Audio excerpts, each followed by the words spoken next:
Hello, dear learner. You must have observed many times that though we feel it easy to solve the problems on engineering mathematics, but when there arises a question of solving multiple choice questions, then we find it difficult.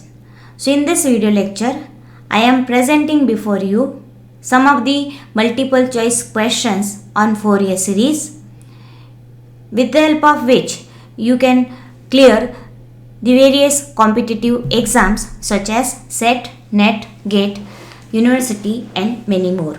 So let's start with the first question. In a Fourier series for f of x, in the interval the value of Bn is asked. So always remember, whenever the interval is of the form minus a to a, here the value of a is pi. We first check the function for taking the extra benefit of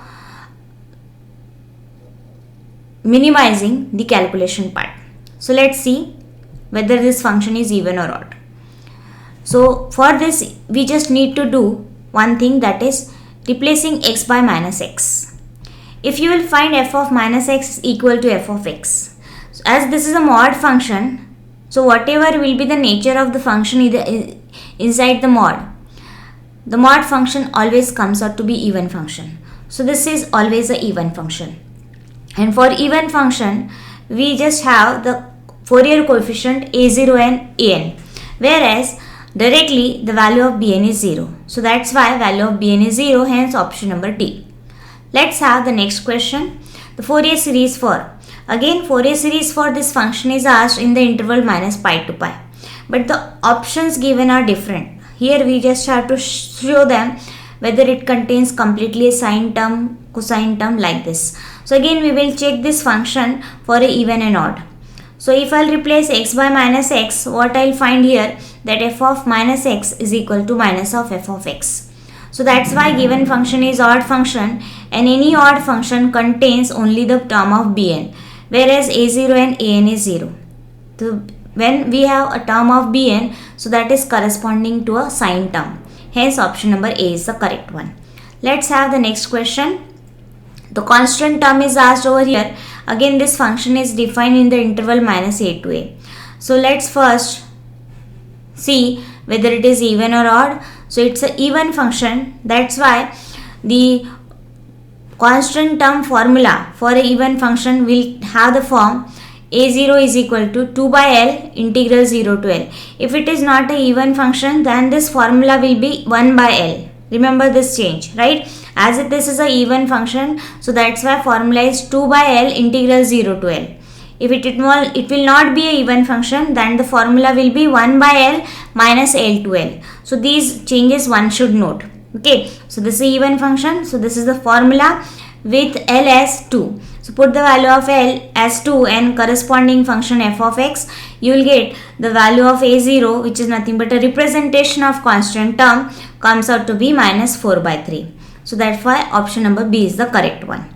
Let's have the next question. Cos 2x is periodic function of the period. So we need to evaluate the period of this function. So I would like to explain this with the help of a generalized example. Instead of taking cos 2x, let I take function as cos nx.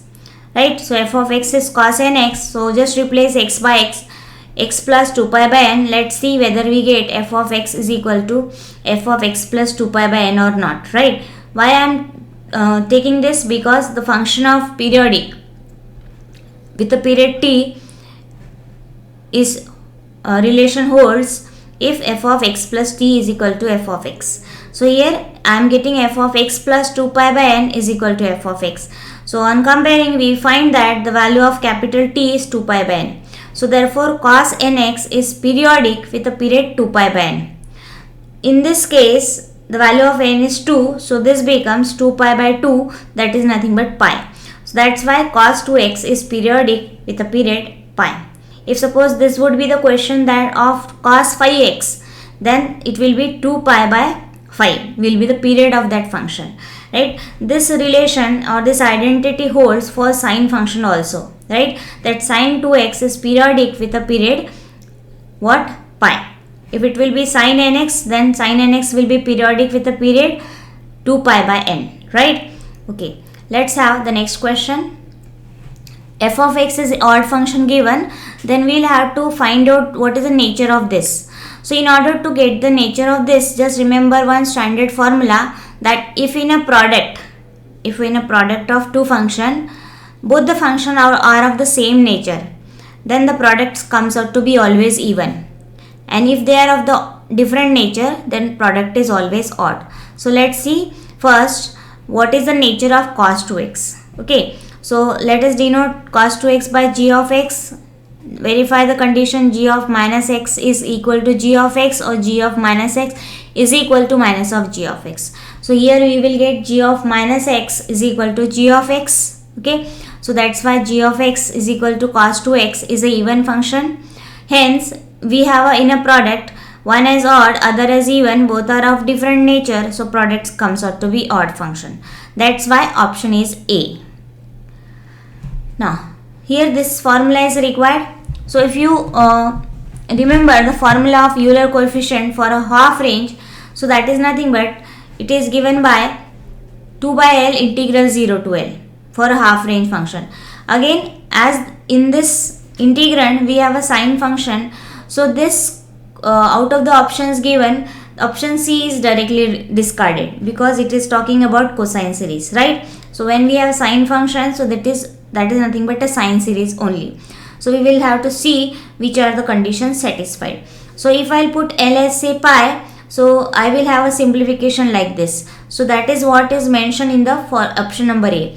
That is Euler's formula for a half range sine series with L is equal to pi. So here the value of L is mentioned specifically. Whereas if you will go for second option, so what it says, it is a half range sine series in the interval 0 to pi. So directly the value of pi is put over here. So both option A and B are correct. So that is given in the option number D. So option D is the correct one. So you can answer such type of questions if you remember the formulae, standard formulae very well. Okay, let's have the next question. Which of the following is not the Dirichlet condition, right? So for this you should know Dirichlet condition. So Dirichlet condition is that function is single valued, finite, periodic, then it should have a finite number of discontinuities in any one period, and it should have at most a finite number of maxima minima. So all these first three are nothing but a Dirichlet condition. So not the Dirichlet condition means it is nothing but option number D. None of this, right? None of this is not the Dirichlet conditions. Okay, so let's have the next problem, that is e raised to x is periodic with a period. So again we'll have to find out the period of this function. So let's verify this condition, f of x plus t equal to f of x for what value of t. So I am taking f of x plus 2 pi I must be there here, it is not written, right? So if I'll apply law of indices, so we will find that f of x plus 2 pi I comes out to be f of x. The value of e raised to power 2 pi I is 1 by this such type of explanation, that is e raised to power 2 pi I is nothing but cos 2 pi plus I sin pi 2 pi. Sin 2 pi is 0, cos 2 pi is 1, so it comes out to be 1. So we are getting f of x plus 2 pi I is equal to f of x. So if I'll compare this with the standard definition, what do I find here? That capital T is 2 pi I. So that's why e raised to power x is periodic with a period 2 pi I. Let's have the next question, that is discontinuous real functions can be expressed as. So we know that for Fourier series function could be a discontinuous or it could be a continuous function, whereas for Taylor series function has to be a continuous function. So out of the 4 options given, we find that for a discontinuous function can be expressed only by a Taylor series and not by only by a Fourier series and not by a Taylor series. So that is given in the option number D. So in this video lecture I tried on my side to explain all the possibilities of the questions asked in the Fourier series, right, with the basic concepts. I hope many of these concepts may not be known to you while studying the chapter, right? So if you really find this useful, do like, share and subscribe. Thank you all for watching the video.